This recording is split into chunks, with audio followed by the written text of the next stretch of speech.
for me, I agree with Dan about the Sterling signing and the Merino signing. And the Merino signing is a really interesting one because I think it's less about the player. I don't want to pick on the player too much. He got punched in the face last night. He got punched in the face. We're all here talking him down. Gabriel Magalhaes jumped on him in the summer and done his shoulder. He's been in the wars. But I think what it represents is maybe something that a lot of Arsenal fans somewhat fear with Arteta, which is a pragmatism. A leaning into winning duels and winning physical battles, but maybe not focusing on the attacking part of the pitch. I think I saw a stat the other day. We've spent £70 million on forwards in 5 years. And if I try and list off those forwards who we've bought, you're thinking of players like Willian, Trossard, who, great super sub. I'm not sure he should be starting games the way we are at the moment. Jesus, who, I've got to be honest, I've got some concerns about the way he's been managed, Jesus. 2 years ago, he was one of the best forwards in the league. And in terms of creativity, we talk about a team that lacks creativity right now. 2 years ago, when he first came into the squad as a false nine for Arsenal, he's the most creative player on the pitch. He had the highest number of expected assists in the Premier League back then. Where's he gone? And why have we lost him so much? And why have we moved him around the pitch so much? And why at £275,000 a week does he look so unmotivated? And I think that's what the Mikel Merino signing, that's why it scares Arsenal fans. Because we're waiting for Arteta to buy another Odegaard. Like, you look around the league, Man City can lose De Bruyne. They've got Bernardo Silva. Even Liverpool, they've got more than one attacking midfielder, McAllister, Szoboszlai. There's a few of them there. Harvey Elliott. Like, at Arsenal, you go, it really is Odegaard, and then a lot of lads who like winning headers. Even if you think of what our perfect starting 11 is, if everyone's fit, it's probably Declan Rice at left 8. Is that the dream? Does that remind us of Pep football? When it used to be De Bruyne and David Silva in a midfield with Fernandinho? It doesn't feel like that. And I think that's the concern for Arsenal fans, is there's always been a little bit of a fear that Arteta as a manager is maybe a bit more David Moyes than he is Pep Guardiola. God.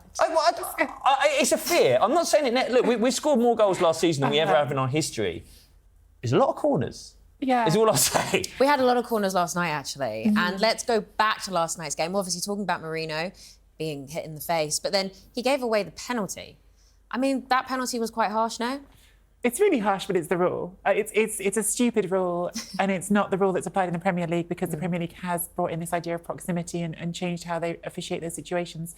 But that is the rule across the rest of Europe, and it's one of those that's infuriating to watch, I think, across all of Europe as well, by the way, not just in England or in Britain. People look at that and think, well, there's not a lot you can do about it, but it is the rule. So it's one of those where I feel like the grumble is not... The grumble can't be, oh, that shouldn't have been given, because it should be given. The referee's done the right thing. The grumble perhaps is, well, yes, but at the other end, Arsenal didn't get their penalty where Merino got punched in the face. I agree that it's the rule. I think it's ridiculous that we can play the same sport in a different league and it won't be given as a penalty. I don't quite get that at all. I feel like it needs to be a level of consistency throughout the sport, whether it's in Europe or outside of Europe. I think it just needs to be in football, right? But that's not the reason that we didn't do enough up top. For me, we've given away the penalty. Cool, do something about it. And for me, I just feel that we're so slow at the moment. I feel like we need a little bit of an injection of pace at Arsenal. We've got quick players. We've got the Martinellis and the Sakas of this world, but I think we're over-relying on them to cross the balls in, to a Kai Havertz in there, or to, of course, our centre-halves. And I think that's because what we've gone from is potentially the the Arsene Wenger era of being very technically gifted, very lightweight. I think what we've got now is you've definitely installed an amount of power, and we tower over teams now in the tunnel. The problem with that is we need some athleticism in there as well. We can't just all be just stood there over 6 foot waiting to head the ball. Like, for me, we need more than that. So, look, I think there's definitely Arteta's side that I've looked at and appreciated. 22-23 were absolutely electric. The end of last season, we were absolutely blitzing teams. That's what I need to see. Got to get that back somehow. And I feel now that we've just gone too far with some of the physical attributes of the Merinos of this world, Kai Havertz, Ben White, Declan Rice. They're all over 6 foot. They're very physically imposing. We've got great attributes physically. Now we've got to actually get on the ball and actually try and move forward, because the Sakas and Martinellis and Odegaards of this world, they've done it before. So let's bring that back. So then who were your favourite players of last night? Pick one each. I'll go first, if that's all right. I'm going to go with Timber. I thought Timber did a fantastic job last night. I don't think that's his position, left back. I think when he came in last season, a few of us imagined it might be his position. I think he clearly looks more comfortable on the right-hand side of the pitch. But I just thought he did a brilliant job, shut down defence, but also like carrying the ball forward. And that's something I think we really lack, is someone who can just carry the ball and beat a player or two. And he did that a couple of times. And I thought Timber specifically was really unfair to come out of that game last night not on the winning team. Yeah, I mean, look, it's hard not to go with Bukayo in a moment because everything that Bukayo's trying to do, I think I appreciate more because I feel like he's trying to do more than some of the other players. I feel like we're over-relying on him and I feel like the deliveries were good last night. I feel like there was a lot of opportunities where he did put into the box. I mean, one of the greatest chances we had was from his delivery in the last couple of games, right? And the Newcastle game, obviously, Declan Rice didn't put it away. And last night he delivered again. I think we are definitely better with Thomas Partey in the six, though, so I have to give him a mention as well. Yeah. I think for me, for Arsenal, it's Havertz. My journalist hat on, I started thinking about the Inter players deserve some credit last night, but for Arsenal, it's Havertz. I think he was the one who, in the end, was created what I thought were the best chances Arsenal had all night at the end of the game. And that's what we've just been talking about. This whole conversation is about not having enough creativity. And I think he was the one who actually did something, even if in the end he didn't manage to get a goal. I love a fellow Havertz fan when I see one. So. Do you guys think he's fit? Do you think he's fit at the moment, Havertz? Because he didn't go to Germany last international break, something to do with his knee. And I think all of us wanted to go, oh yeah, we're keeping players back now. We're finally doing that.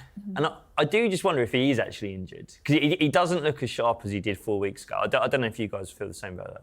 He came off at the very end as well, didn't he? Which he never usually does. Yeah. Never usually comes off. Well, he kind of had to. I mean, his head was an absolute mess. Yeah, you're like, he never comes off. I mean, he was pouring with blood. Time to come off now. Look, I think some people are very harsh on Kai Havertz. I think there's some that don't understand what he does contribute to the side. I think it's absolutely fine to say that we need an upgrade and another striker. That's absolutely fine to say. But Havertz has got a definite place in this squad, 100%.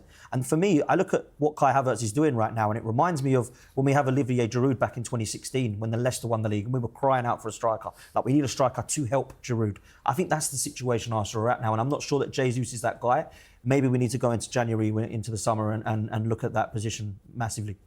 So then, since we last recorded, Ethan Nwaneri's stock continues to rise. There's been a clamour for him in the starting game. So do you think that we agree with this at the moment? It's hard, isn't it? We've just been talking about this before we started. He's a teenager. I think he's the closest thing in the squad in terms of his style of play to maybe doing what Odegaard does. But how much do you want to put that on him and say, OK, we're missing maybe the most important player in the whole team other than Saka.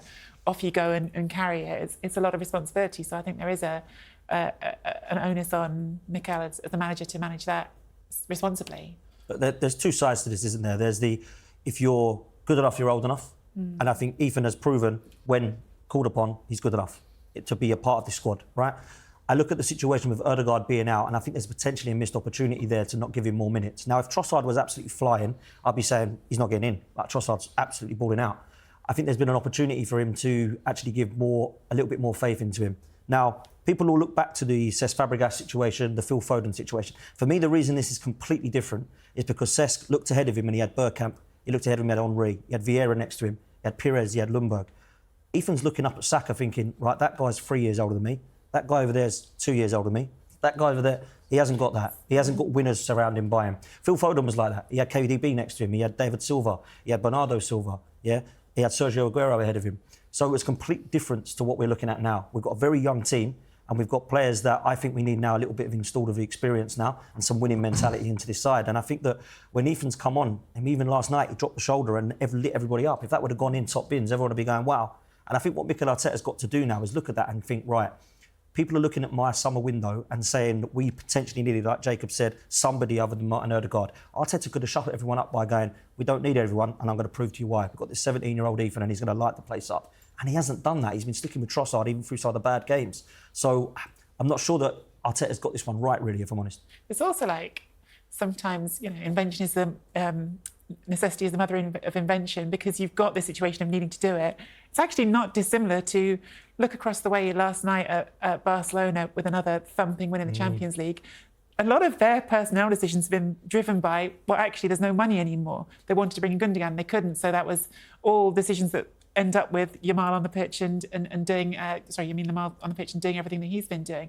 They've got a really young squad, which is not necessarily the squad that Hansi Flick would have chosen. But if you give kids a chance, sometimes you end up with that.